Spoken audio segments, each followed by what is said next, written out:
Évangile de Jésus-Christ selon saint Jean. Jésus se rendit en Judée, accompagné de ses disciples. Il y séjourna avec eux et il baptisait. Jean, de son côté, baptisait à Aïnon, près de Salim, où l'eau était abondante. On venait là pour se faire baptiser. En effet, Jean n'avait pas encore été mis en prison. Or, les disciples de Jean s'étaient mis à discuter avec un juif à propos des bains de purification.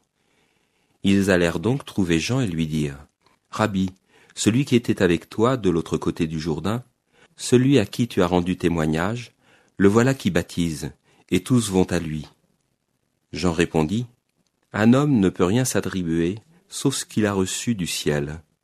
Vous-même pouvez témoigner que j'ai dit : je ne suis pas le Messie, je suis celui qui a été envoyé avant lui.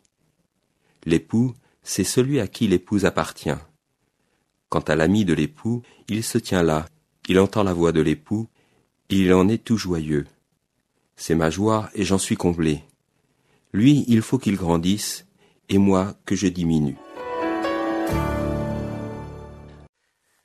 La liturgie nous donne d'entendre le témoignage de Jean-Baptiste à la veille de la fête du baptême du Seigneur qui clôt le temps de Noël.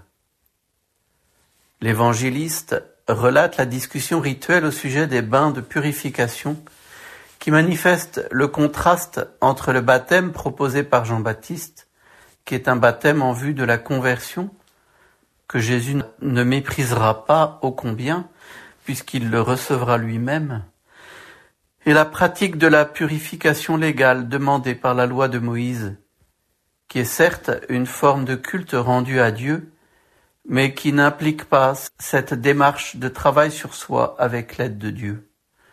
Jean-Baptiste est révélé ici dans ce passage de l'Évangile dans toute sa grandeur, celle du serviteur, qui met en œuvre tout ce qu'il possède d'intelligence et d'énergie pour conduire à Jésus, qui est le pasteur de l'humanité. Cette grandeur de Jean-Baptiste, Jésus lui-même la mettra en relief quand il affirmera : « Amen, je vous le dis, parmi ceux qui sont nés d'une femme, personne ne s'est levé de plus grand que Jean le Baptiste. » C'est cela la grandeur du précurseur de Jésus, qui est précisément grand parce qu'il affirme : « Lui, il faut qu'il grandisse, et moi que je diminue. » La grandeur, ou plutôt la sainteté de Jean-Baptiste, c'est d'être tout entier relatif à Dieu qui vient le sauver et nous sauver. C'est de pousser ses concitoyens et frères juifs à travailler à cette conversion. En fait, à changer de paradigme, nous dirions aujourd'hui peut-être à changer de logiciel, à laisser Jésus prendre la conduite de leur vie, à accepter qu'ils doivent entrer dans une attitude de recherche spirituelle sans s'arrêter à une tentation d'une forme de laisser-aller religieux qui consiste à se reposer dans la tranquillité que procure une ritualité presque magique. Peut-être est-ce la raison pour laquelle ce passage de l'Évangile mentionne la controverse au sujet des bains de purification.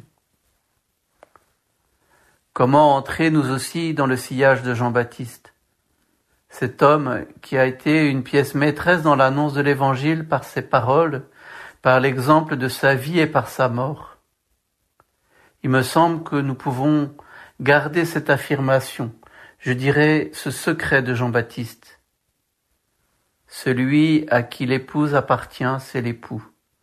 Quant à l'ami de l'époux, il se tient là, il entend la voix de l'époux, et il en est tout joyeux. Telle est ma joie, elle est parfaite. Être des amis de Jésus, nous laisser aller à la joie d'entendre sa parole, nous réjouir aussi pour son Église qui est son épouse, qu'il conduit malgré sa faiblesse et les trahisons de ses membres. N'est-ce pas un vaccin contre toutes les morosités et les doutes ? N'est-ce pas une manière d'entrer dans la grandeur et dans la sérénité de Jean-Baptiste ? Il faut qu'il grandisse, et moi que je diminue. L'évangile du jour était commenté par le père Olivier Dejoie, curé des paroisses Saint-Nicolas de l'Estuaire